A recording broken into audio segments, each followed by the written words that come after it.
Okay, so like, wow.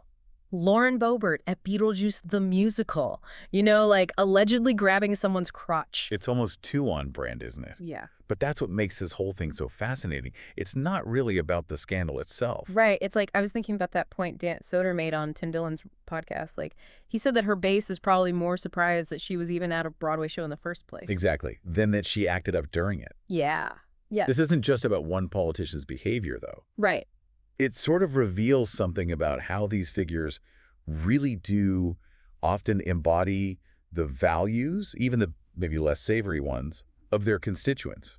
You know what I mean? Yeah. It's like, remember how Dillon and Soder went on that whole riff about Colorado? Yeah. Describing this weird contradiction, you know, mini malls built on stolen land, but also this like innocent, joyful curiousness. Right. And those things can exist at the same time. It's that kind of complexity that Boebert, maybe unintentionally, forces us to confront. It's like we want to dismiss her, but she's a reflection of something real. Hmm.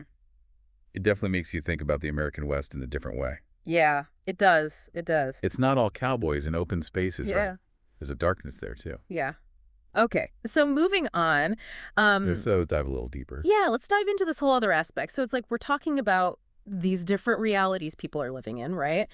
And it reminded me of that story Dan Soder told about his ex-girlfriend. You know, the one who like ran in those super wealthy circles. Well, yeah. It's easy to get caught up in the idea of all that money, right? But the more he described, the less glamorous it seemed. Right. And he even said, like, these people have to be, you know, at least a little sociopathic, like, or else the rest of us just, we wouldn't stand a chance. He's got a point. Like, how else do you function when you're that insulated? And then there's that whole thing with her and the Pierre Hotel, right? Oh, my God. Yeah, the Pierre's a hotel. Like, it never even occurred to her. I know. It's those little details that are just, like, mind-blowing. Totally.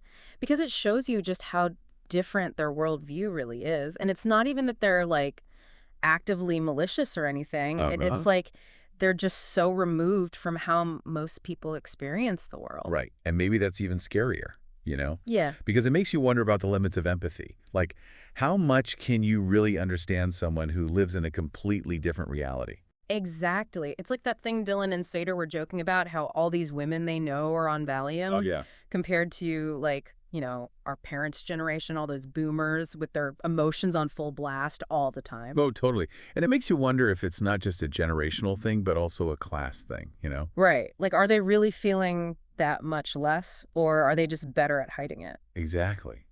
It's a fascinating and kind of unsettling thought, isn't it? Yeah. And it's not just about, like, sadness or whatever. It's about this whole range of human experiences that they're just, like, kind of detached from. Right. It's like they're living in a different dimension almost. Yeah. And it makes you wonder, if that's what extreme wealth does to you, what does that say about the rest of us? Right.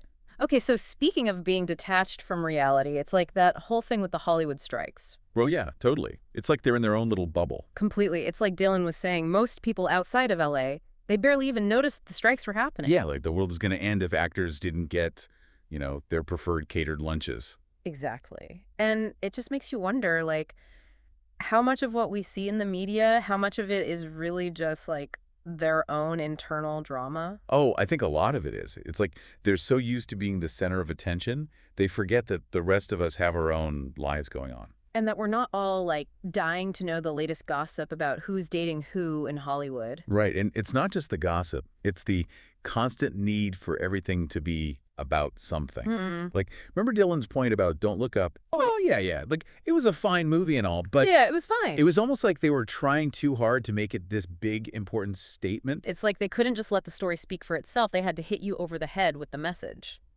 And sometimes, you know, you just want to watch a movie without having to think about all the deeper meaning. Absolutely. Sometimes a good story is just a good story. We don't always need to be analyzing everything. Totally. And I feel like that's something Dylan talks about a lot, you know? Like that whole idea of going away, just disconnecting from all the noise.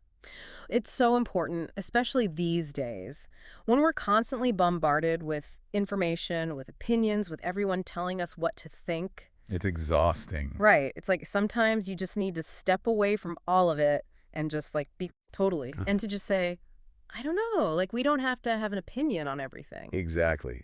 Embracing the, I don't know, that's where the real freedom is, I think. Yeah. It's about being open to new possibilities, to changing your mind. And maybe even like finding some joy in the mystery of it all, right? Exactly. It's like Dillon and Soder were saying, things might be a bit chaotic right now, but that doesn't mean it's all bad. It just means things are changing.